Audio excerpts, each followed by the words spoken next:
Tonight, broken southern border. The humanitarian crisis as unlawful crossings reach a yearly high. We need to get border security. And motion to vacate. Kevin McCarthy likes to pretend that he makes coalition with conservatives, but all he really does is break his word with conservatives. A Republican resolution to oust the fellow GOP Speaker of the House. Plus, the marijuana town of Muskogee. Oklahoma just blew up and gave all these licenses out. In a state that has become the Wild West of weed. All this and more tonight on Faith Nation.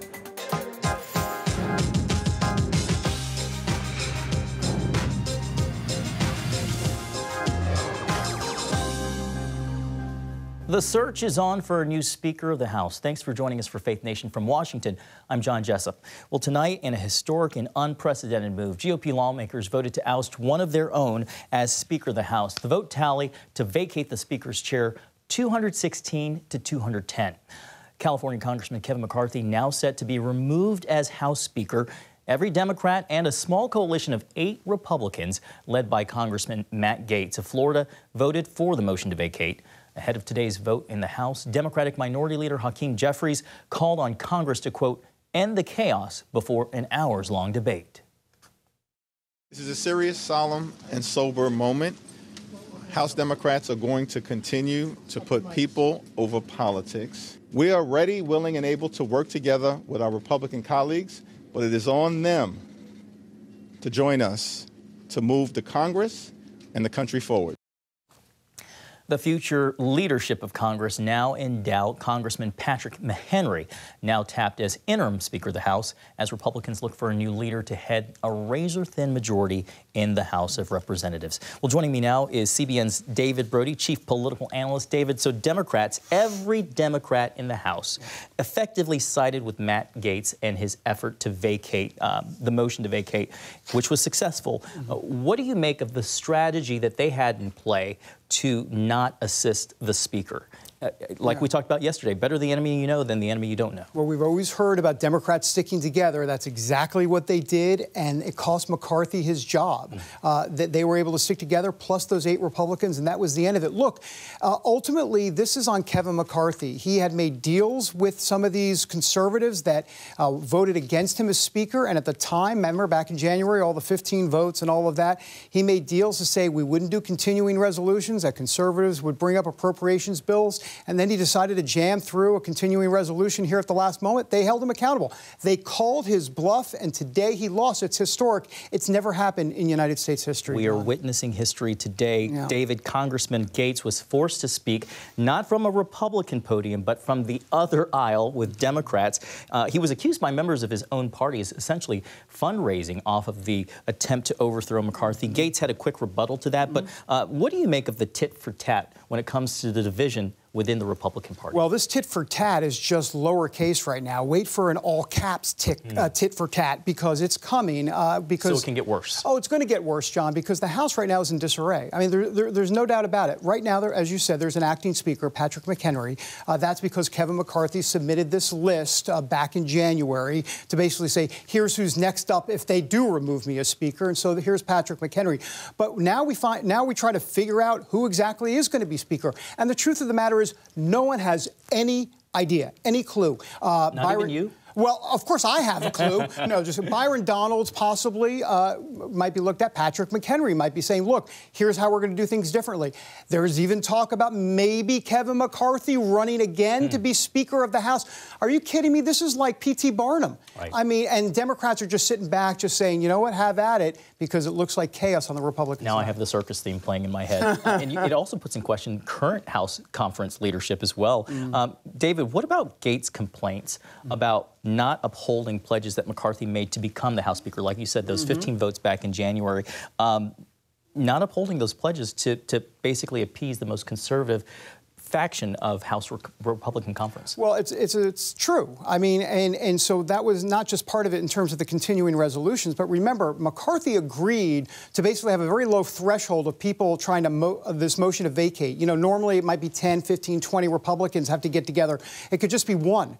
So it was one. It was Matt Gaetz. And so McCarthy made this deal with the, quote, devil, if you will. The devil in this case were the 8 Republicans who voted against him, and it came back to haunt him today. David, I got to sneak in one last question. So we know that there's a lot of ink that will be spilled about the history today. We know that it's going to be about Republicans and Democrats and Republican infighting. What does this mean for the country? You and I have been in Washington, D.C. for decades now. What does this mean historically for the country when you see leadership in the House in this kind of chaos? Well, the concern is that there's 200-plus Republicans that were okay with Kevin McCarthy as Speaker, the majority of Republicans. So that's a problem when you're basically having 8 Republicans determine that. Having said that, look, they're pushing the conservative Republicans in a different direction, in a fiscal restraint way. Right. That could be good for the country ultimately. All right. CBN's chief political analyst, David Brody, we always appreciate your insight. Thanks for being with us in studio tonight. Well, high-level security talks are set to begin between the United States and Mexico as a record number of people cross the nation's southern border, more than 200,000 migrants last month alone. CBN's Hillary Powell has been digging into what's happening at the border. Hillary, last month's figure was the highest recorded in 2023 alone. Explain why the Biden administration is struggling to contain mass migration. Well, John, White House Press Secretary Karine Jean-Pierre says the immigration system in this country has been broken for far too long. Still, the White House confirms that it aims to admit 125,000 new refugees into the country over the next fiscal year. In Eagle Pass, Texas, families cross waist-deep water, risking their safety to enter the United States. Honduran asylum seeker Carla Yesenia Dunez says the murder of her mother and father led her here. She says, "We are fleeing our country. We are fleeing gangs who have killed our family. We need U.S. support." Eagle Pass's mayor has declared an emergency due to the 9,000 asylum seekers in his town. House Speaker Kevin McCarthy and Republicans targeted border crossings in federal budget negotiations that nearly shut down the government earlier this week.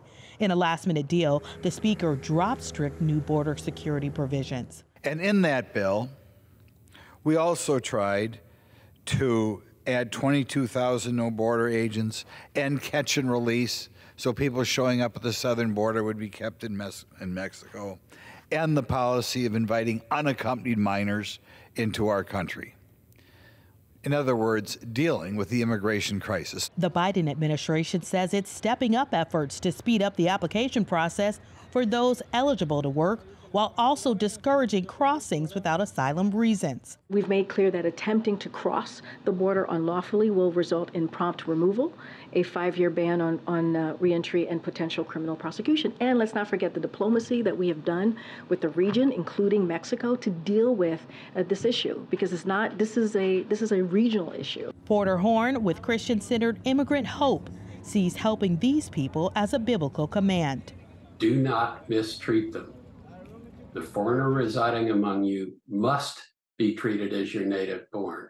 People have the right under both international and U.S. law to enter the United States and apply for asylum. Okay, and this week, Secretary of State Antony Blinken and also Homeland Security Secretary Alejandro Mayorkas are heading down to Mexico to begin some high-level security talks about border crossings with their Mexican counterpoints. They'll be talking about it as a security issue, but also a public health issue. So we expect to hear more coming out of those talks. John? All right, CBN Washington correspondent Hillary Powell. Thank you so much, Hillary. Well, while cameras have been clamoring in New York to cover President Trump's civil trial, there was another high-profile court proceeding today. Hunter Biden, the president's son, had his arraignment over federal gun charges. The younger Biden pleaded not guilty on 3 charges brought against him by the Justice Department, 1 for unlawful possession of a handgun and 2 more for making false statements, lying about drug use on an application to purchase the gun back in 2018. Coming up, the Wild West of weed, how the marijuana industry is turning a red state green and opening the door to a foreign adversary. Well, welcome back. A scary situation for one member of Congress. Henry Cuellar, a Texas House Democrat, was carjacked right here in Washington, D.C. last night. After parking his car about a mile from the U.S. Capitol, 3 armed men ran up and stole Cuellar's Toyota crossover. The congressman wasn't hurt, fortunately, though he does lament even after his vehicle being found, his sushi dinner was never recovered. Cuellar is working with Capitol Police. The incident comes as the District of Columbia battles a rise in crime. Well, the marijuana industry, which now operates in a cash-only legal gray area, may be getting a leg up from lawmakers. A major bipartisan marijuana bill moving through the Senate Banking Committee would allow banks to provide legitimate banking services to pot dispensers. Called the Secure and Fair Enforcement Regulation, or Safer Banking Act, the bill is set to make its way to the Senate floor for a first-time vote. Supporters say there are safety concerns of operating cash-only businesses. Others object to legitimizing marijuana use, which remains illegal under federal law. In Oklahoma, the weed business is booming, with thousands of dispensaries opening since the state legalized medical marijuana back in 2018. The move has created what some call a major cultural shift. As Tara Mergener reports, crime and homelessness are up, leading to a warning from one Oklahoma sheriff who cautions other states, before you legalize weed, look at what's happening in the Sooner State. Perhaps no state has been as radically transformed by the legalization of medical marijuana as Oklahoma, with the number of growers, sellers, and users skyrocketing across the state. It's no surprise it's being called the Wild West of weed.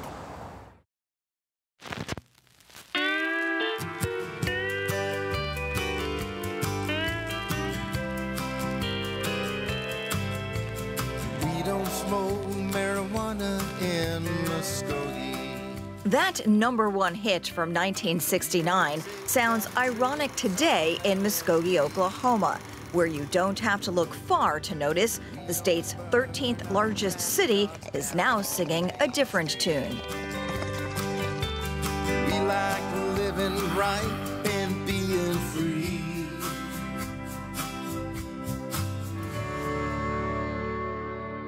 This Bible Belt town of 37,000 is now a marijuana mecca. Oklahoma just blew up and gave all these licenses out. The scent drifting downwind. And entrepreneurs known as Big Papa and Boss Lady riding high on the profits. Everybody get along if we had a bong. You see them with a bag in their hand, and there's a big old grin.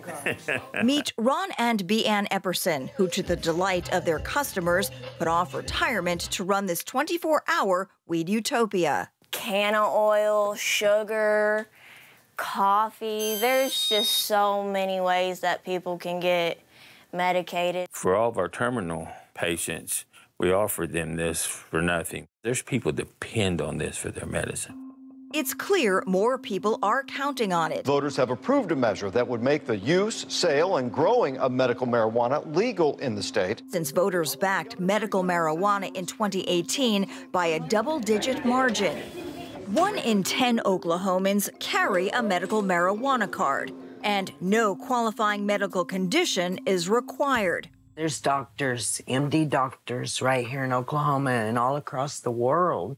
They'll tell you smoking a joint will cure your problems. Thanks to high demand and low license fees, more than 12,000 businesses have popped up in nearly every Oklahoma county, earning the Sooner State a new nickname. Oklahoma, where the bongs are ripping round the way. This red Republican state has basically turned green by racking up more retail marijuana stores than Colorado, Oregon, and Washington combined, along with more licensed farms than California. As soon as licenses were being issued and businesses were being opened, everybody was competing for customers.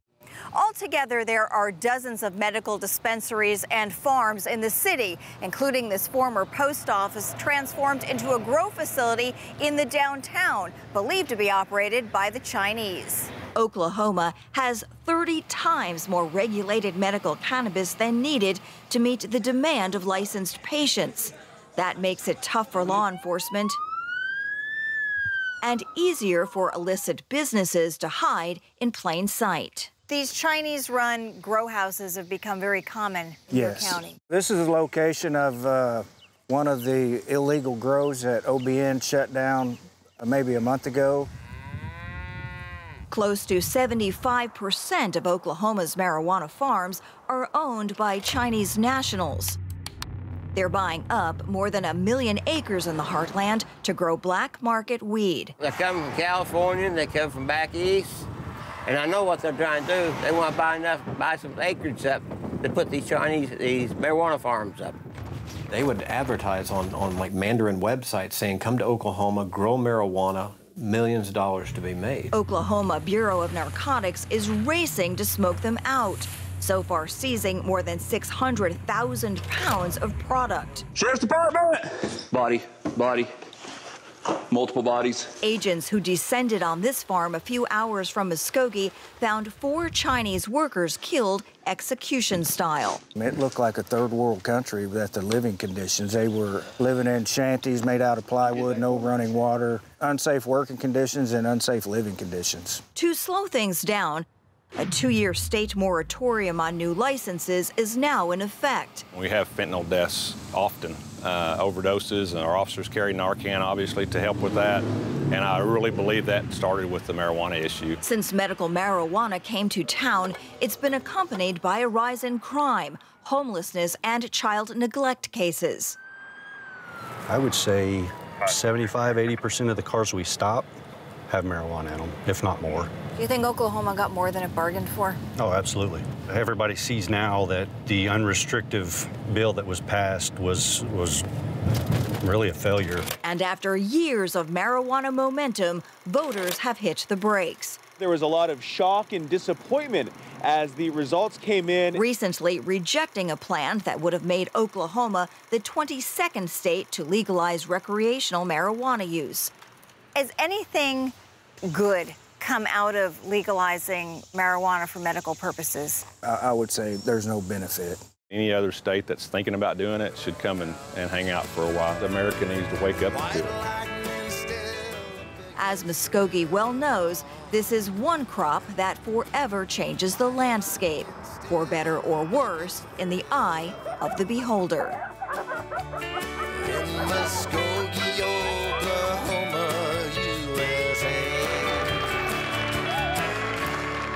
In Muskogee, Oklahoma, Tara Mergener, CBN News. Coming up, the heartbreaking journey of one predominantly Christian ethnic group forced to flee the only land they've ever known as home. Next on Faith Nation. The UN Security Council approved sending a multinational armed force to combat the out-of-control gang violence in Haiti. The Kenya-led mission marks the first time in almost 2 decades that an international force would be deployed to the troubled Caribbean country after a spike in killings, kidnappings, and rape. Kenya's president welcomed the United Nations resolution authorizing the force to deploy for 1 year. The United States has pledged $200 million in the effort. Well, meanwhile, more than 100,000 ethnic Armenians have been forced to flee the genocide taking place in the region they've called home for centuries. Here's Dale Hurd. Families packed into cars and trucks with whatever belongings they can carry have been arriving in Armenia from Nagorno-Karabakh after Azerbaijan opened the only road out last week. They say they're fleeing for their lives. Armina Gazaryan, her husband, and 4 children are among the refugees. She said, "When the war broke out, children were outside and they came to me screaming, 'The war has started.' The shelling was from all sides. The children were crying. To be honest, I was scared too." Naira, who's 70 years old, says, "I went to bring the kids home. I was next to the Kirov Bridge, and at that moment, the shelling started. Kids were crying. I tried to calm them down." In an address, Armenia's prime minister called it a direct act of ethnic cleansing, and that without concrete action by the international community, they were just creating moral statistics for history. The exodus of Armenians from Nagorno-Karabakh continues as a result of Azerbaijan's ethnic cleansing policy. Analysis show that in the coming days, there will be no more Armenians left in Nagorno-Karabakh. This is a direct act of ethnic cleansing and deprivation of a homeland, as we have been telling the international community for a long time. Joel Veldkamp of Christian Solidarity International called it a refugee crisis of immense proportions. Many of them are fending for themselves. Many of them we've seen are sleeping in their cars, are sleeping in tents, are sleeping in the streets of the city of Goris, which is close to Nagorno-Karabakh in Armenia. Armenia is not a rich country by any means. This is going to be an enormous refugee crisis, an enormous challenge for all the aid organizations working to help these people. Armenians have lived in Nagorno-Karabakh for centuries, but it's been at the center of a bloody conflict between Azerbaijan and Armenia since the late 1980s, when the two former Soviet republics fought a war during the collapse of the USSR. The territory has a rich Christian history that is at risk of being wiped out. Some here believe Armenia itself, one of the oldest Christian countries in the world, is probably the next target for Turkey and Azerbaijan. The United States and other Western countries have so far only expressed concern about the refugee crisis. A lot of Armenians right now are very upset because, as you said, this blockade lasted for 9 months, and they were crying out for help during these 9 months, and it seemed like the global church really didn't listen. Operation Blessing sent boxes of food and hygiene products to Nagorno-Karabakh in the months leading up to this crisis. Now Operation Blessing is moving to begin helping refugees arriving in Armenia. CBN's Orphans Promise has also been on the ground in Armenia for more than a decade and is prepared to work through its network of churches to assist in the relief efforts. Dale Hurd, CBN News. Thank you, Dale. This is a test. This is only a test. Coming up, preparing the country for all kinds of possibilities. Next. Finally tonight, an important notice for all Americans, at least those with electronic devices. Tomorrow, the whole nation will be put on alert, but don't panic. It's only a test. At 2:20 p.m. Eastern Time, warning alarms will sound on all cell phones, TVs, and radios across the United States. It's all part of a nationwide emergency test. Wednesday's alarm will be followed by the message, "This is a test of the National Wireless Emergency Alert System. No action is needed." Tests like these are done every 3 years to make sure all systems are working properly. And if you see that, be sure to tell all the people you know so that they're aware as well. Thank you so much for watching Faith Nation. We'll see you right back here tomorrow.